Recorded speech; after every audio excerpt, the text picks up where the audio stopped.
Hey guys, here we are with 7.4 properties of special parallelograms. We're going to talk about three special parallelograms in this one: rectangles, rhombuses, and squares. And so we're going to see some special properties also with these as well. So that's what we'll be looking at on these theorems. Before we get to that, let's look at a little cartoon. I got a Garfield one today. He's walking along. I hate Mondays. And just why do I hate Mondays? And the last one, because Mondays hate me, as the whole thing just crashed down on him.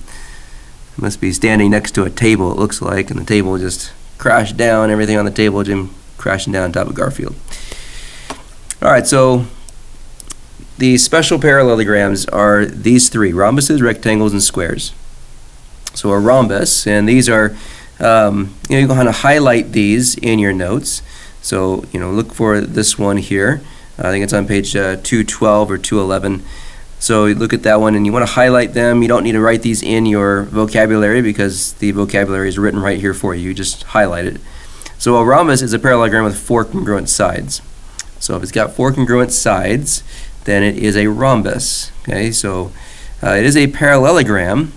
Okay, but if the sides are all congruent, if they're all the same, we can also call it a rhombus. It's more of a specific name than just a parallelogram. Parallelogram is now kind of a generic name for a quadrilateral that has opposite sides congruent, or basically the definition is opposite sides are both parallel. So these two are parallel, these two are both parallel.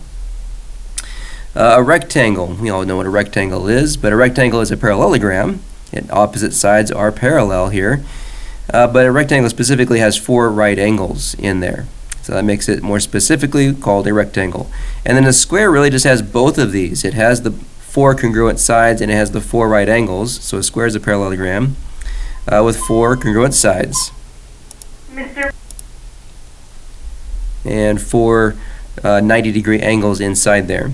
That makes it more of a specifically a square. These are corollaries, so they're pretty much just exactly the same thing, but now it's just kind of saying a quadrilateral is a rhombus if it does have four congruent sides.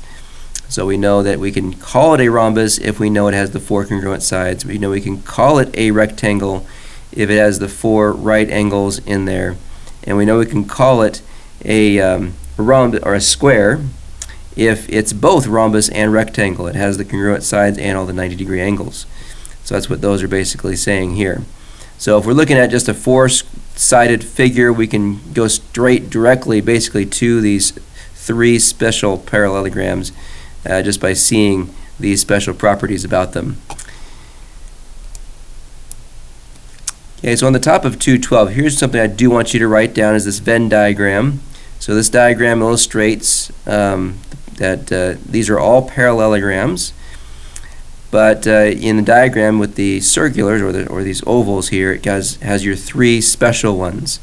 So on the outside of this kind of box, you can draw a box and parallelograms. Opposite sides are parallel. That's the definition of a parallelogram. And here's some parallelograms right there. Those are not special ones. They're just parallelograms, and we would just call this a parallelogram. It's not a rectangle. It's not a rhombus. It's not a square. So we would just call it a parallelogram then. Same for this one. But now inside here, rhombuses, they're four congruent sides. So these two are specifically called rhombuses because we can see inside there all the sides are the same. So four congruent sides, we can call it a rhombus. Over on this side, these rectangles are four right angles. So we can see specifically these parallelograms are rectangles because of the four right angles. And then in the middle, this is where the overlapping part of the diagram is.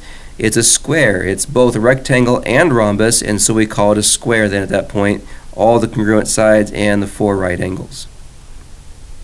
So go ahead and put that on the top of page 212. You can go ahead and stop the video if you're still writing this and copying it down, and then just when you're finished, move forward.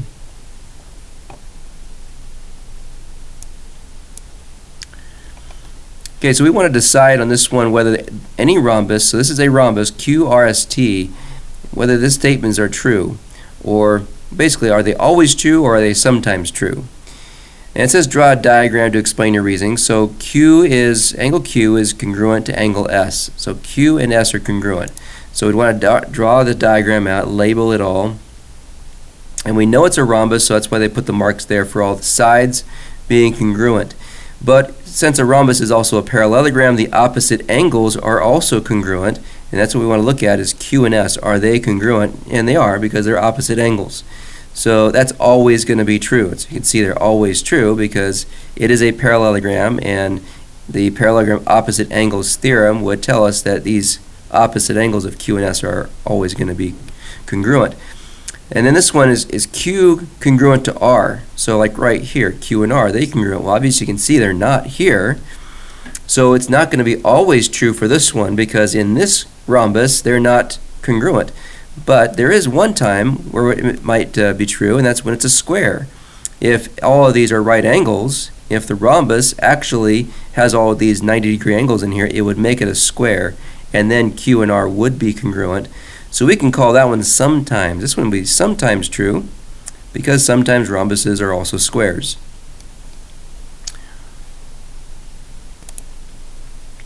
Here's another one to watch. Classify the special quadrilateral. We can tell that it's definitely a rhombus, but would it be anything else? Could it be more specifically a square? And it can't because this is a 70-degree angle. They would have to be 90-degree angles, obviously, to be a square. So the most specific classification I can give this figure, this quadrilateral, is that it's a rhombus. And the quadrilateral has 4 congruent sides, so the quadrilateral is a rhombus. It's not a square because there's not any right angles in there. Okay, so now here we are with the extra practice. So look at your extra practice. This is probably on page 213, I think. Or somewhere right around there. For any rhombus MNOP, decide whether the statement is always or sometimes true. So our statement is that the sides, MO, is congruent to NP. So we first want to draw out just a rhombus, and I'm just going to make a rhombus on our paper here. So go ahead and draw one out. And so we just draw out this where all the sides are congruent. As you can see, I made the sides congruent. And MO are actually opposite of each other, so that would be a diagonal that would go across to MO, this diagonal MO then. NP is the other diagonal. So are they congruent? Well, obviously in my diagram, they're not. This is obviously longer. MO is longer than NP in this diagram, so we know that it can't always be true. That's not always true. So it would have to be sometimes true, and it would be sometimes true because sometimes rhombuses are squares. And so that's what we see here. That sometimes here because some rhombuses are squares, and now you can see the diagonals, they would equal each other here. And this one, number 2, says for any rectangle, so this one we want to draw a rectangle, PQRS, decide whether this statement is always or sometimes true. So first let's draw out the rectangle and label everything. So just draw a rectangle on your paper, PQRS around the side, make sure you go in order. And we're looking for the angle PQS is congruent to angle RSQ. So PQS, so that means Q to S would be a diagonal. That's going to be this angle right here for PQS. And then RSQ is going to be a diagonal going this way. So we got another diagonal going this way. Now I drew this diagonal we didn't really actually need this diagonal here. So we really just needed that one only. So that's going to be this angle that's right here. So basically these two angles right there, are they going to be congruent in a rectangle? So if it's a rectangle, will they always be congruent or will they sometimes be congruent? So since a rectangle is also a parallelogram, we know that. These are parallel. This diagonal would be a transversal to the two parallel lines. And this would be an alternate interior angle situation, which alternate interior angles are always congruent. So this one should be always on here. So you want to see always on this one. And it says by definition a rectangle is a parallelogram, and because opposite sides are parallel, the interior angles formed by the diagonal as a transversal are congruent. So here's the same kind of diagram. They just drew the one diagonal along. So these are alternate interior angles which will always be congruent. So this one is sometimes. Make sure you write sometimes for that one, and this one is always. and do a little explaining. It says explain your reasoning as well. So we're going to try to draw the diagram, explain your reasoning. So you can kind of maybe shorten this up, and you can talk about alternate interior angles here. You can talk about that sometimes that rhombuses are squares here. You can just say some rhombuses are squares. That's easy to write. Okay, so here's two more theorems for rhombuses. So these are specifically for a rhombus, which also would apply to a square, because remember, squares are also rhombuses. So this could be for a rhombus or even a square, but specifically for rhombus, diagonal theorem is the one that says a parallelogram is a rhombus if and only if the diagonals are perpendicular. So diagonals are perpendicular here, and I would probably highlight some of this stuff here. Diagonals are perpendicular.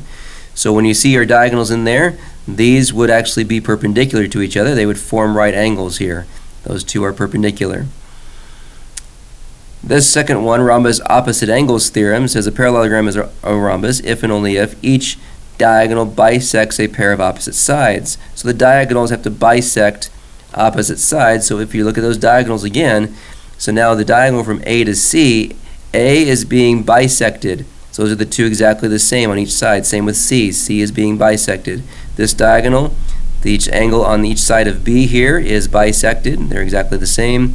And these two are also exactly the same on each side of D. So the diagonals are bisecting here these vertices for those angles.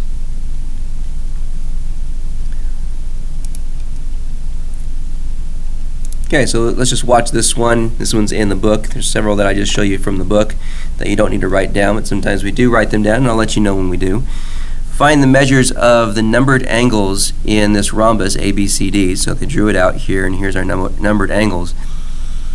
So if we know that it's a rhombus, then we know that, like those last two, these will apply right here. We know that these are going to form 90-degree angles inside there because they're perpendicular. We know that these are going to be bisected. Those are going to be the same on each side. So right now, we know what number 1 is. 1 has to be 90 degrees because these are perpendicular. So that's the first thing they're going to say. 1 is 90 degrees. We also know from this, because this is a parallelogram as well, that these are alternate interior angles. 2 and 61 are alternate interior angles. This diagonal will be a transversal, and so 2 is the same as 61. So 2 is 61 degrees because of alternate interior angle theorem. That goes back to chapter 3.2. And then we also know here, because this is bisecting, so it's exactly the same on each side of A. 2 and 3 are the same measure. So 2 is 61, so that means 3 is also 61 degrees. And now that just leaves us with 4. So inside here we have a little triangle. We can use the triangle sum theorem. We know that this is 61, this is 90, and they all are going to add up to 180. So the triangle sum theorem is those add up to 180. We know 2 of them, so we can just add those together, then subtract it from 180, and measure of 4 is 29 degrees. Okay, so back on 214, that's where our extra practice was. It started on 214. I think I said 213, but it's 214. We're looking at using these theorems that we were just talking about and applying it to these problems here. So the diagonals of a rhombus of ABCD, so the rhombus is ABCD around the outside. The diagonals intersect at E right here. So given that the measure of BCA is 44 degrees, that's right here, BCA, that part's 44. AB is 9, so this side is 9 up here, and AE, from here to here, is 7. We want to find the indicated measure. So the first one, number 3, says BC. So BC is just another outside side here, and since this is a rhombus, what we know about the rhombus is all the sides are exactly the same. So if this is 9, then BC is 9, but all of them are 9. So we know that BC is definitely going to be 9. Number 4, we're looking for AC. AC would be the entire diagonal from A to C here. We know half of it is 7. So we know that in a rhombus is a parallelogram. And we learned about parallelograms is that the diagonals bisect each other, which means that this side is the same as this side. So we can say that this side over here is also 7, and so 7 plus 7 for the whole thing, just segment addition there, that'd be 14, so AC has got to equal 14. 5 is we're trying to figure out the measure of angle ADC. So ADC, that's this angle right here. We're trying to figure out the measure of this angle. And it might be, you might say, oh, it's 90 degrees. It looks like a square. And it kind of looks like a square, but we can't be for sure that it's 90 degrees. At least definitely looks close to it. So we got to use really this angle here that they tell us to help us figure out this whole angle here. So if we know that this little piece is 44 degrees, that's the BCA angle, then we also know, because of the alternate interior angles, that if I go alternate interior angle here, this angle up here is also 44 degrees. So these are alternate interior angles, and that's going to be 44 degrees. We also know from our theorem right here that the angles, these opposite angles theorem, that they bisect each other. The diagonals are bisecting opposite angles. So that means that right down here, if this is 44 degrees, then this side is also 44 degrees. So now we have 44 degrees here, and we're looking for this one. So if we think of this as a triangle, this half of this quadrilateral is a triangle here, we can use the triangle sum theorem. So these two are going to add up. 44 plus 44 is 88. So basically 88, we're going to take that away from 180. So 180 minus 88 is going to be our answer. And when we do that, we get 92. So 92. So it's not 90 degrees like we thought it might be. It's a little less, or it's actually a little more. It's 92 degrees. All right, so let's pause here for a little joke of the day. What do you call a pirate that skips class? What do you call a pirate that skips class? Captain Hooky. Captain Hooky. Because he's skipping class. He's playing hooky. All right, let's move on to our next part. So there's a special theorem for rectangles, rectangle diagonals theorem. It says a parallelogram is a rectangle if and only if the diagonals are congruent. So that's something to highlight right there. Diagonals are congruent in a rectangle. So AC is equal to BD. Those diagonals are exactly the same. Right here, AC is congruent to BD. So the diagonals, not only do they bisect each other, like this side is the same as this side, but they're actually, if it's a rectangle, they're exactly the same. The entire AC is the same as the BD diagonal. And here's another one from the book. We got this construction here. You're building a frame for a window. The window will be installed in the opening shown in the diagram. So the window is supposed to go into here. The opening must be a rectangle. So this must be a rectangle. Given the measurements in the diagram, can you assume that it is rectangle? So it looks like a rectangle, but can we assume that it's definitely a rectangle? And what we do know so far is all we know is that opposite sides are congruent. And that would definitely tell us that it's a parallelogram. But in order for it to tell us that this is definitely a rectangle, we need to know that these are right angles here. If they're not right angles, then it's just a parallelogram and it's not a rectangle. So it says, no, you can't. No, you cannot assume that it's a rectangle because you're not told that there's right angles here. Just because it looks like one doesn't mean that you can assume that it is. Here you say on B, it says you measure the diagonals in the opening. So from here to here you measure, and here to here you measure. Diagonals are 54.8 inches and 55.3 inches. What can you conclude about the shape of the opening? Well, what you can conclude is that it's definitely not a rectangle because these would be exactly the same if it was a rectangle. So that's what it says there. By that diagonals theorem, that rectangle diagonals theorem, you can conclude that these boards do not form a rectangle.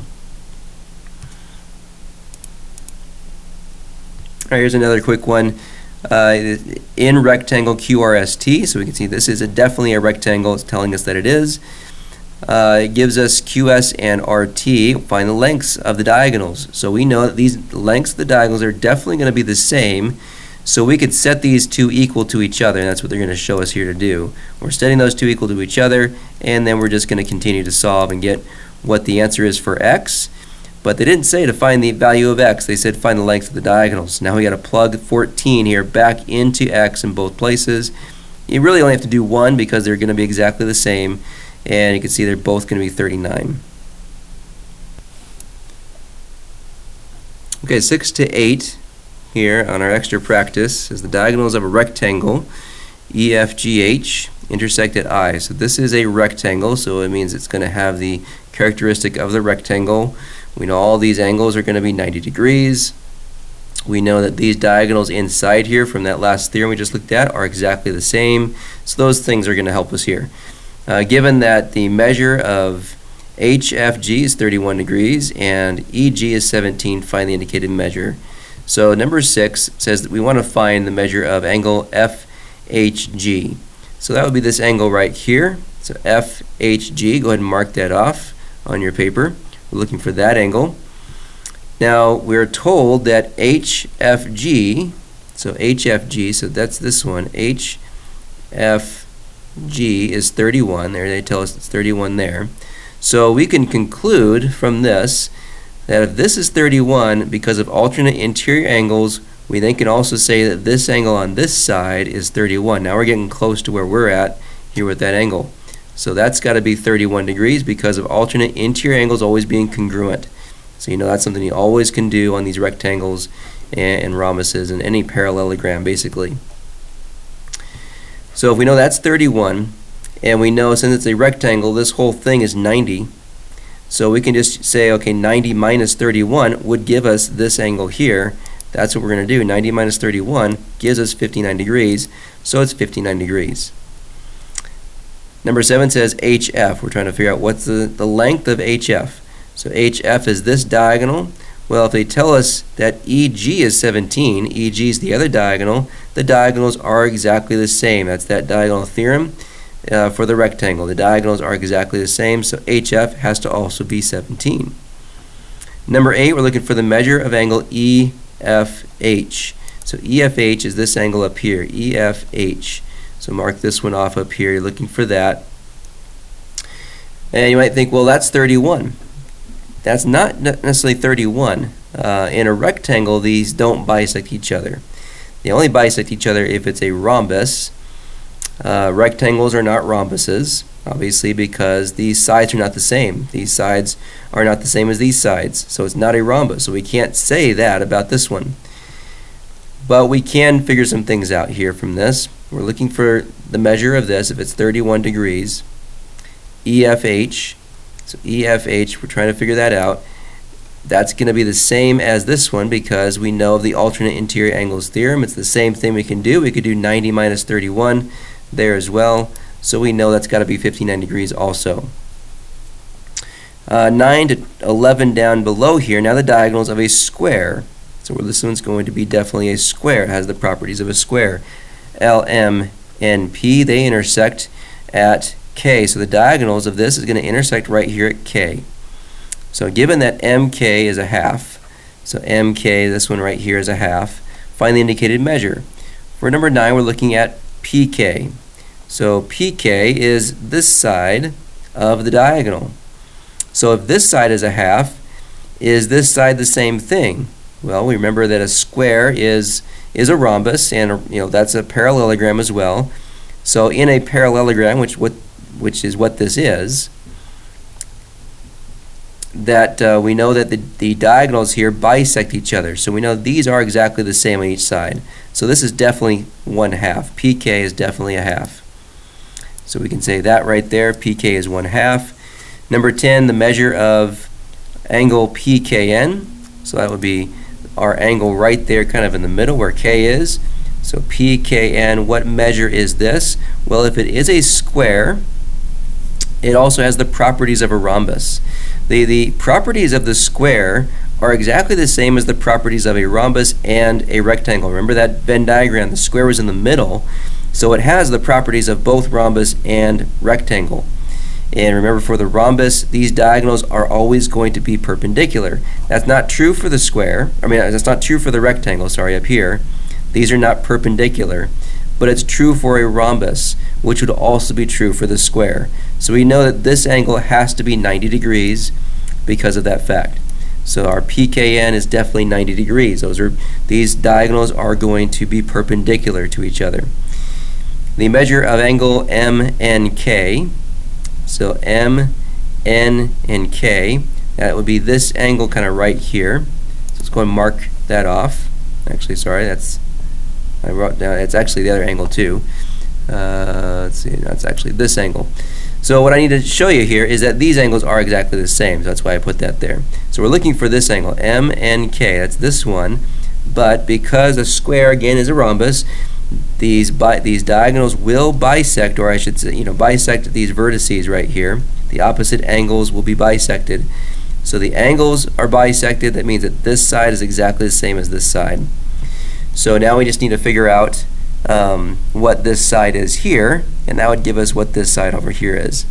That helps us too, because we know this is 90 degrees in this smaller triangle. So if this is 90 degrees here, we can then kind of figure out what this is. It's going to be base angles of an isosceles triangle. These will be exactly the same. We know that this is 90 degrees here as well. If it's a square, this is 90 degrees. So if we know that's 90 degrees, half of that's 45. So right there, we know it's going to be 45 degrees. So because in a square, we know the angles here are 90 degrees, we're going to bisect that, we get 45 on each side. Okay, we're almost done. Just one more problem. I know there's no more problems on your extra practice. We're going to write one of these down here. We're just going to watch this one first, and then we'll write one down that's just like it. It says to decide whether a parallelogram ABCD with vertices, and it gives you the vertices for A, B, C, and D, is a rectangle, rhombus, or a square. So the very first thing to do is to plot these on a coordinate plane, which you can see that they did. Plot them and then connect all the dots and see kind of what shape do you have. And even just from that shape, you might be able to decide whether you can eliminate some of these out of here. Obviously, from this, we can eliminate the fact that these are definitely not right angles, so it can't be a rectangle or a square. So we want to figure out, is it a rhombus? If it's not a rhombus, well, then we would just say that it's a parallelogram. That's all we could say that it is, because we know it's a parallelogram, but is it more specifically one of these three? So really right now we're looking at is it a rhombus? So the first thing they do show you here is using the distance formula to identify the distance of the diagonals AC and BD.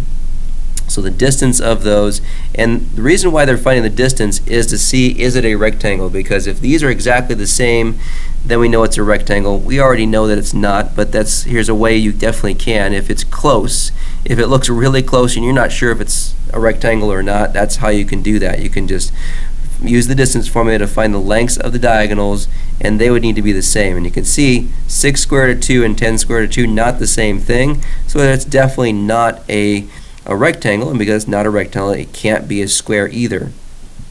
So now what they're going to do is find the slopes of those two diagonals. So the two diagonals slopes, what are those? You can use rise over run to do that, or you can subtract the points like they're showing, subtracting the y's over subtracting the x's. And so when they find the slope of AC, it's a -1, and the slope of BD, that's a +1. And since those slopes are opposite and reciprocal, even though they're not really reciprocal because they're both ones, but they're opposite, they would multiply to give you a -1. They are perpendicular slopes. And so since the diagonals are perpendicular, that means we can definitely say it is a rhombus, because that's true about a rhombus. The diagonals are perpendicular. Okay, so this problem we're going to put on the bottom of page 210. So if you go to page 210 in your notes, right there at the very bottom of that page, you'll have some space, and you can first of all draw a coordinate plane like you see here. And we're going to need to plot these points. It says decide whether parallelogram PQRS with vertices, gives you the vertices for each of these, is a rectangle, rhombus, or a square. So we just start plotting these points. P is -5, 2. So draw your coordinate plane, mark them off, and start plotting these points. You might want to pause the video and do that, and then start it again. Okay, so when I plot the points and then I connect the dots for P, Q, R, and S, it'll look like this. So there's my P, Q, R, and S points. What I want to do now is I want to draw in the diagonals. So I'm going to draw these diagonals in here because we're going to have to use those diagonals. We're going to need to figure out, is this a rectangle by way of finding the distance of these diagonals. If the distance is the same, then it's a rectangle. And if it's not, then we know it's not a rectangle and it might be a rhombus. And we would then see, is it a rhombus if the slopes are perpendicular?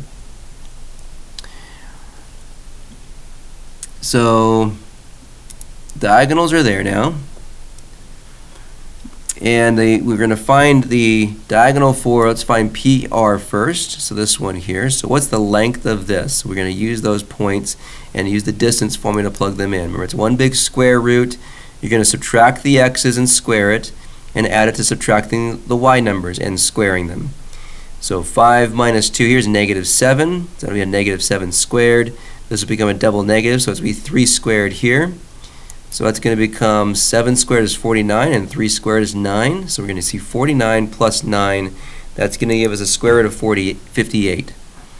Then we do the same thing with the QS diagonal. We're going to find use the distance formula for this one. So these numbers are 0 minus -3 for the x's, and then 4 minus -3 for the y's. And so we have double negative in both places. So this is 3 squared here, giving us 9. This is going to be 7, so 7 squared giving us 49 there. 9 plus 49 is also the square root of 58. So since they are exactly the same, these diagonals are the same measure, then we know that this is definitely a rectangle. Now, how do we know that it might be a square or it might not be a square? So we're not going to say rhombus. We're going to say rectangle. We might also be able to say a square though as well. So is it a square? So are the diagonals are exactly the same. Is it a square? Are these 90-degree angles? So if it's a rectangle, then these are 90-degree angles. The way to know that if it's also a square is, are these sides exactly the same? So we know it, since it's a parallelogram, opposite sides are the same. Our opposite sides are congruent. But we would want to maybe figure out, are these sides going to be the same here? And so we'd probably want to figure out, using the distance formula, whether these sides are the same. And so we would do that using the distance formula. Let's find, doesn't matter which one you find, you just got to find, like, you can do this corner here, so we could do Q to R. So if I did QR, using the distance formula for this one, we're going to be subtracting the x's, so Q and R. That's going to be 0 minus 2 for the x's. We're going to square that, add it to the y's here, so Q and R, so 4 minus -1, 4 minus -1, and squaring that. And so inside my radical now, this is going to be -2, and -2 squared is 4. We're going to add it to, this would be a 5 when I add that together, make a double negative, so 5 squared is 25 there. So this is 25. And so that's going to give me the square root of 29. And now I'd want to find this side and see, is it the same thing? So that would be RS. So I definitely know if this is square root of 29, this side over here is going to be that, because it's a parallelogram. I know those two sides are the same. I know these two sides are the same. I need to figure out if these two are. That would tell me if it's a square also. So RS, so we have the 2 and a -3. So one big square root again. So when our x is, we're going to say 2 minus -3. Square that. We're going to add it to the y. So it's r is -1 and then -3 for s. -1 minus -3. Your distance formula is always something you need to have in your back pocket to use. So this in here, double negative makes 5 squared, which is going to be 25. And over here, double negative here, we take 1 away from 3, that's going to be 2. And 2 squared is 4, so this is 4 here. And so we see also square root of 29. So they are the same thing. So since that's the case, we know that we can definitely say for this one that this is a rectangle. We already knew that. oops, LE, and it also is a square. So it's both rectangle and square. Alright, so that concludes our lesson for 7.4, and I guess I'll see you guys in class.